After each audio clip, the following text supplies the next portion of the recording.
आजमगढ़ से खबर। आजमगढ़ में मंत्री ओम प्रकाश राजभर का बड़ा बयान सामने आया। 22 साल से चल रहे राष्ट्रीय सुहेल देव सेना अभियान के तहत अभिभावकों को जागरूक किया। राहुल गांधी और कांग्रेस पे पलटवार इस्तीफे की मांग। सपा पे हमलावर पूजा पाल के पति की हत्या का आरोप लगा। आजमगढ़ जनपद की बैठक रही है। हम लोगों ने एक अभियान हम लोग 22 साल से चलाते हैं, राष्ट्रीय सुहेल देव सेना। जो अभिभावक ऐसे हैं कि अपने बच्चे को तो स्कूल भेज रहे हैं, लेकिन उनको ये नहीं है कि बच्चे को डॉक्टर बनाना है, इंजीनियर बनाना है, मास्टर बनाना है, तो उसको कौन सा विषय पढ़ना चाहिए, तो उनको जानकारी नहीं है। तो जो रिटायर्ड अधिकारी हैं उनके माध्यम से जो 13 साल से 20 साल के बच्चे हैं उनको हम लोग रिटायर्ड लोगों से ट्रेनिंग दिलाने का काम करते हैं। तो उसी की जानकारी के लिए लोगों को उस काम में लगने के लिए और पार्टी संगठन के जो अब तक कहाँ कमी रह गई है उसकी समीक्षा के लिए इधर बुलाया गया। जांच चल रही है, जांच प्रचलित है। हाँ। सर, मुख्य चुनाव आयुक्त ने राहुल गांधी को एक हफ्ते का अल्टीमेटम दिया, कहा है कि या तो माफी मांगे देश से या फिर एफिडेविट दें, या और इससे तीसरा विकल्प कोई नहीं है। क्या कहना चाहेंगे? देखिए, चुनाव आयोग ने सही कहा है। ये लोग कह रहे हैं कि चुनाव आयोग वोट काट रहा है और धांधली करके चुनाव जितवा रहा है। तो पहले तो राहुल जी को कर्नाटक सरकार से रिजाइन दिला देना चाहिए, पहला काम। दूसरा, जितने लोग सड़क पर इधर उधर बोल रहे हैं, धरना प्रदर्शन कर रहे हैं, जो जीते हुए लोग हैं पहले तो उनको रिजाइन दे देना चाहिए, उनको भी, ताकि ये साबित तो करें कि हम गलत, चुनाव आयोग की गलती से हम जीते हैं, उन्होंने वोट काटा था इस नाते हम जीत गए हैं। तो वो लोग जीते हैं तो पहले तो उनको रिजाइन देना चाहिए। सर, क्या कहना चाहेंगे? देखिए, उत्तर प्रदेश सरकार भी अब जितने भी मदरसा बोर्ड हैं, अब सभी मदरसों में UP board, CBSE board, ISC board की तरह वहाँ भी पठन पाठन की व्यवस्था के लिए कार्रवाई शुरू है। जल्द ही वो फैसला होने जा रहा है।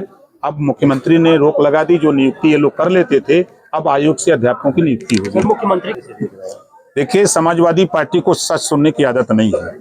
पूजा पाल जी के पति की हत्या हुई, उसके बाद समाजवादी पार्टी की सरकार आई तो उसी को एमएलए बना दिया जिन्होंने मारा। अब पूजा पाल ने क्या बुरा कहा? उन्होंने तो यही ना कहा कि हमारे पति के हत्यारे को सजा मिली तो योगी जी के कार्यकाल में मिला। तो सच कहा है ना, तो सच सपा को सुनने की आदत नहीं है, इस नाते उन्होंने उसका निष्कासन किया है। आज सदन में अखिलेश यादव जी कभी पिछड़ों के विषय में बोलते हैं, कभी उनकी जबान पर रोहिणी आयोग की बात आई, कभी सामाजिक न्याय समिति की रिपोर्ट जो 7, 9, 11 बांट करके देने की है, एक भी समाजवादी पार्टी का नाम बताइए। सदन चला इतने दिन, कोई बोला हुआ?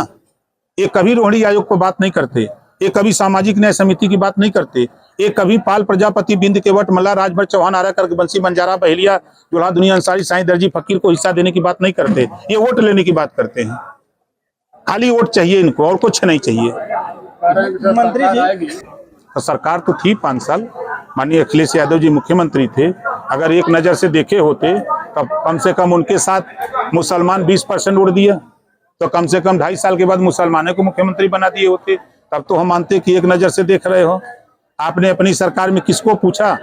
आपने प्रमोशन में आरक्षण खत्म करके SC ST के साथ 2 लाख लोगों का जो नौकरी से निकाल दिया। प्रमोशन में आरक्षण खत्म करके जो बाबा साहब डॉक्टर अम्बेडकर जी के नाम पर बने हुए योजनाएं थी गरीबों के विकास के लिए, उसको खत्म किसने किया? समाजवादी पार्टी ने खत्म किया। समाजवादी पार्टी, हम तो कहते हैं डिबेट हमसे कर ले कोई। बहुजन समाज पार्टी ने शेड्यूल कास्ट, शेड्यूल ट्राइब्स के लिए, अब 5 साल मुख्यमंत्री अखिलेश जी थे। अगर पीडीए की बात करते हैं तो पीडीए में इन्होंने क्यों नहीं पिछड़ों के लिए खोला? पिछड़ों के लिए ISPCS कोचिंग सेंटर, सामान्य वर्ग के लिए ISPCS कोचिंग सेंटर क्यों नहीं खोला? आज देखिए, एनडीए की सरकार है, 18 मंडल में अटल आवासीय विद्यालय खोल करके उन गरीब जो विधवाएं हैं, उनके बच्चे जो मजदूर हैं, मनरेगा में काम करते हैं, उनके बच्चों को पढ़ाया जा रहा है। अटल आवासीय विद्यालय आपके आजमगढ़ में है, हर 18 मंडल में। तो ये काम उन्होंने तो किया नहीं। किस पीडीए की बात करते हैं? पंचायत चुनाव को लेकर के लिए लड़ाई, कहाँ सिंबल से चुनाव होता है? मंत्री जी, गरीबों का सहारा का पैसा नहीं मिला, शादियां अपनी खेल में ना बंद है। क्या सूरत किया तो जब अच्छा हमको याद दिलाया, हम जा रहे हैं परसों, तो इस बात को हम उनसे कहते हैं कि माल दिला दो भाई, सहारा का पैसा दिलाने का प्रयास करेंगे।